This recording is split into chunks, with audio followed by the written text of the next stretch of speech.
রক্তচোষা মৃত্যু বান মারণ। স্ক্রিনে আজকের এই মহাযজ্ঞের আসনে আমি আপনাদেরকে দেখাবো কিভাবে শত্রুকে দূর থেকে রক্তচোষা বান মারবেন। শত্রু আপনাকে দূর থেকে জ্বালাতন করতেছে বা কাছ থেকে জ্বালাতন করতেছে, শত্রু জ্বালায় অতিষ্ঠ হয়ে গেছেন, শত্রু জ্বালায় টিকতে পারতেছেন না। দেখেন, ভুগ ঠুক নিয়ে আসন নিয়ে নকশা নিয়ে মন্ত্র নিয়ে এই নকশাটা স্ক্রিনশট দিয়ে রাখেন।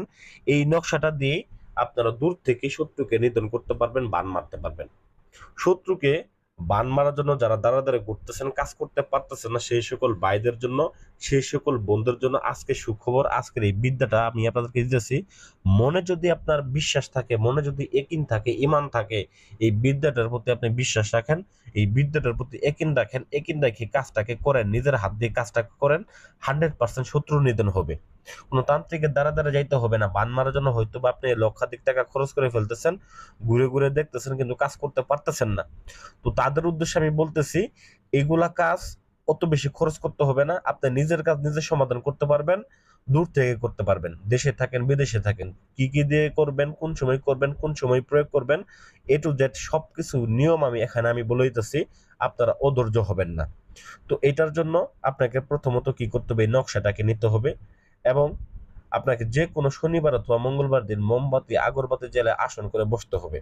তো আমি কিন্তু প্রথমে বলছি, এই কাজের মূল জিনিসই হচ্ছে বিশ্বাস। এটা কিন্তু কুপুরি, এটা কিন্তু কেউ ফাজলেমি করে কেউ এই কাজটা করতে যাবেন না। কোনো অসাধু বা কোনো খারাপ কোনো লোকে কোনো ভালো মানুষকে ক্ষতি করার জন্য, অযথা ক্ষতি করার জন্য এই বিদ্যাটা প্রয়োগ করবেন না, কারণ এতে আপনার নিজেরই ক্ষতি হবে যদি আপনার দেখা গেছে বিনা কারণে কাউকে ক্ষতি করতে যান। কারণ এটা এমনই বিদ্যা, বিন্দু মাত্র যদি ভুল করেন, সাবধানতার সাথে বলতেছি, শরীর বন্ধ করে নিয়ে শনিবার মঙ্গলবার দিন আসন করে বসে তারপরে কাজটাকে করবেন।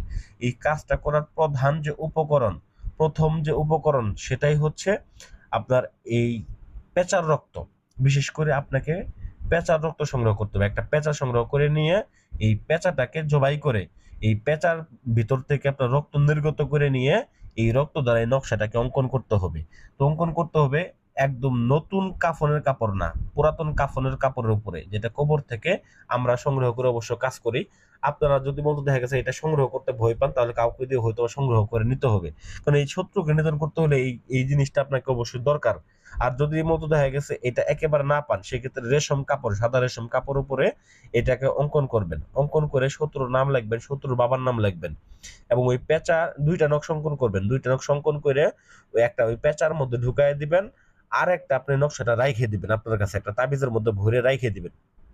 রেখে দেওয়ার পরে দেখেন এরকম ভাবে আপনারা ফলমূল দিয়ে সুন্দর করে এক বাটি আর ওয়ান টাইম প্লেট নেবেন, নিয়ে সাজাবেন। সাজায় ওই পেঁচা, গলা কাটা পেঁচাটা সহ, রক্তাক্ত পেঁচাটা সহ আপনারা কি করবেন, শ্মশান ঘাটিতে, হ্যাঁ, মহাকালী শ্মশান ঘাটিতে অথবা কালী মন্দিরের সামনে গিয়ে এটাকে আপনারা ভোগ দিয়ে চলে আসবেন। এটা গেল প্রথম পর্ব।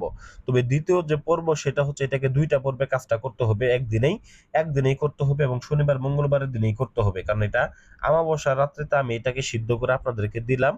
আপনারা দেখা গেছে আপনাদের কোনো সিদ্ধ করতে হবে না, শুধুমাত্র প্রয়োগ করবেন আর ফলাফল নেবেন, ব্যাস, এতটুকুই। তো বিশেষ করে এই নকশাটাকে পরবর্তীকালে আবার আপনাকে অঙ্কন করতে হবে এবং যে শ্মশান ঘাটিতে আপনি যাবেন বা কালী মন্দিরের সামনে যাবেন, ওই কালী মন্দির থেকে আপনি আবার 1 মুঠ মাটি বা 2 মুঠ মাটি নিয়ে এসে একটা পুতুল বানাবেন।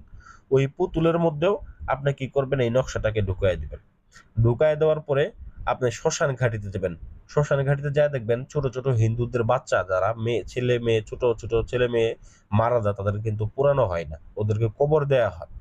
এই কবরের উপরে ওই পুতুলটা, যেটা আপনি তাবিজ ভরছিলেন পুতুলের মতো, ওই পুতুলটা আপনারা দাফন করে দিয়ে সোজা চলে আসবেন। চলে এসে 24 ঘন্টা অপেক্ষা করবেন।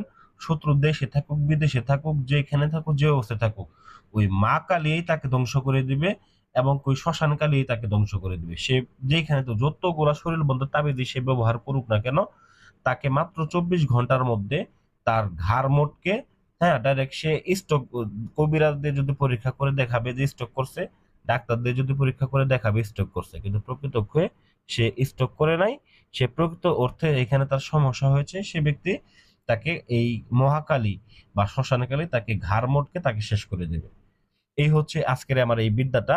এইভাবে যদি প্রয়োগ করতে পারেন, নিঃসন্দেহে আপনি আপনার শত্রুকে নিধন করতে পারবেন।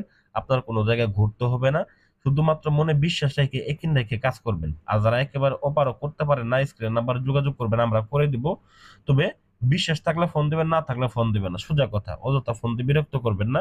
আর কাজের নিয়ম জানা যদি কোনো প্রকার সমস্যা হয় তো অবশ্যই কমেন্ট করে বা স্ক্রিন নাম্বার এই মতো যোগাযোগ করে জানাবেন। আমরা আপনাদেরকে নিয়মটা পুঙ্খানুপুঙ্খ ভাবে আবার বলে দেবো। ধন্যবাদ সবাইকে, ভালো